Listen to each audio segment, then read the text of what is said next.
Student देखते हैं rank fact क्या होता है कि किसी भी जो मैट्रिक्स का रैंक होता है वो उसके ऑर्डर से लेस होता है।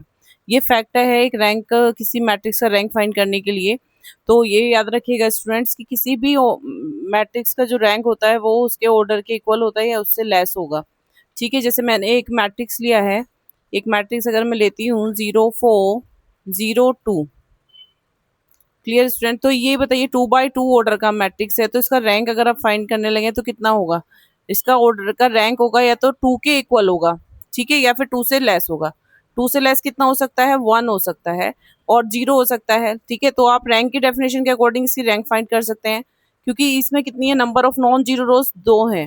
कितनी है number of non zero rose? 2 non zero रोज होगी तो इसकी रैंक 2 होगी। और इसमें अगर हम maximum number of zeros element और बना लें तो इसकी रैंक कितनी हो सकती है? अगर ये बन सकता है, देखो ये 0 बन जाएगा तो एलिमेंट अगर इसमें ऑपरेशन लगाए तो 0 4 0 0, तो रैंक इसकी कितनी पहुंच गई? 1 पहुंच गई है स्टूडेंट।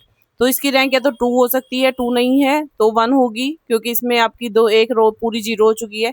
और 0 भी हो सकती है, लेकिन उसके लिए ये वाला एलिमेंट भी क्या होना चाहिए? 0 होना चाहिए।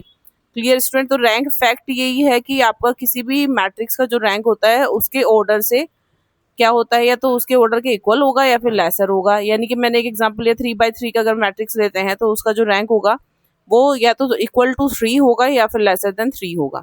ठीक है स्टूडेंट, तो ये देखिएगा इसमें अगर मैं 3 by 3 का एक मैट्रिक्स लेती हूँ तो 3 by 3 के उसमें भी आप इसमें क्या फाइंड कर सकते हैं, जैसे एक मैट्रिक्स बनाया है हमने 1 2 4 6, ये देखिएगा इसका रैंक कितना होगा। अभी मैंने ये क्या बना दिया, आइक्लन फॉर्म बना दी है, तो इसकी रैंक पूरी यानी कि जीरोस बना चुकी हूँ, तो इसकी रैंक कितनी है? 3 होगी।